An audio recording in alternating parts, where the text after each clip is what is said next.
बच्चों, let's read the question. Which of the following is correct? Option A, hydrolysis of NCl3 gives ammonia and HClO. Option B, NH3 is less stable than pH3. Option C, NH3 is a weak reducing agent as compared to pH3. And option D, nitric oxide is paramagnetic. So question में हमें क्या पूछा है कि given 4 ये statement है, इनमें से बताना है कि कौन सा करेक्ट है। हम एक एक करके हर स्टेटमेंट पे गो थ्रू करते हैं। सबसे पहले हमारा जो क्वेश्चन स्टेटमेंट था उसमें ये था कि जब हम NCl3 यानी कि नाइट्रोजन ट्राइक्लोराइड का हाइड्रोलाइसिस करते हैं तो ये अमोनिया और HClO which is hypochlorous acid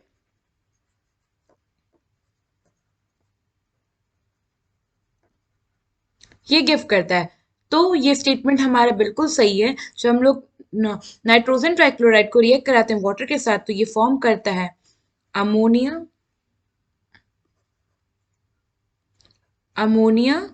along with hypochlorous acid HClO. Let's balance the equation. ये हमारा इक्वेशन बैलेंस हो गया। तो ये तो हमारा करेक्ट है। अब हम देखते हैं ऑप्शन बी क्या है। Ammonia is less stable then pH3 which is phosphine. Now ये स्टेटमेंट गलत है। ऐसा इसलिए क्योंकि डाउन द ग्रुप जो स्टेबिलिटी होती है स्टेबिलिटी होती है हाइड्राइड्स की वो इंक्रीज करती है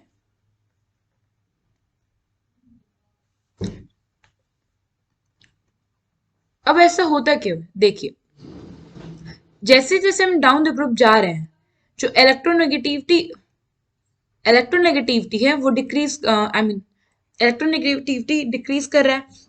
इलेक्ट्रोनेगेटिविटी डिक्रीज कर रहा है इसका मतलब जो मेटल और हाइड्रोजन के बीच का बॉन्ड है इसका बॉन्ड स्ट्रेंथ भी डिक्रीज करेगा।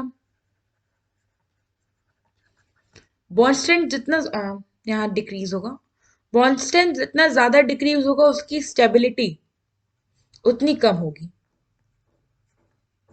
इसलिए जो हमारा स्टेटमेंट है ये गलत है। जो हमारा अमोनिया होता है ये ज्यादा स्टेबल होता है फोस्फीन से। Now option C, ammonia is weak reducing agent as compare to phosphine. तो ये स्टेटमेंट हमारा करेक्ट है। ऐसे इसलिए क्योंकि रिड्यूसिंग एजेंट पहले होता क्या है, जो इलेक्ट्रॉन लूज कर सके।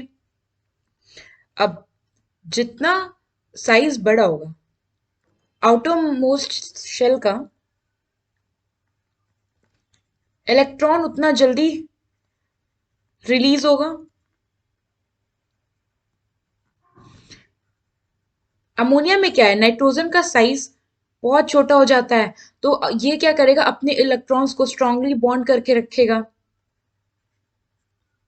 जिससे कि इसकी रिड्यूसिंग एबिलिटी डिक्रीज हो जाती है। तो हमारा स्टेटमेंट 6 करेक्ट है। अब option D, nitric oxide is paramagnetic. Nitric oxide यानी कि NO, यहाँ पे ऑड नंबर में इलेक्ट्रॉन है तो ये हो गया हमारा पैरामैग्नेटिक।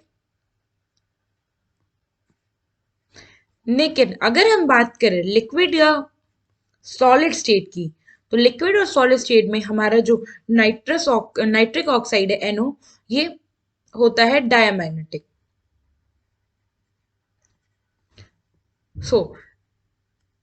अगर हम देखें इस डी ऑप्शन में तो यहाँ पे गिवन नहीं है, मतलब स्पेसिफिकली एक जनरल इक्वेशन दिया है कि जनरली वो पैरामैग्नेटिक है। तो हाँ, जनरली वो पैरामैग्नेटिक ही होता है। नाउ द क्वेश्चन में था कि कौन कौन से करेक्ट हैं, तो हमारे ये option A, option C and option D, ये तीनों ऑप्शन करेक्ट हैं।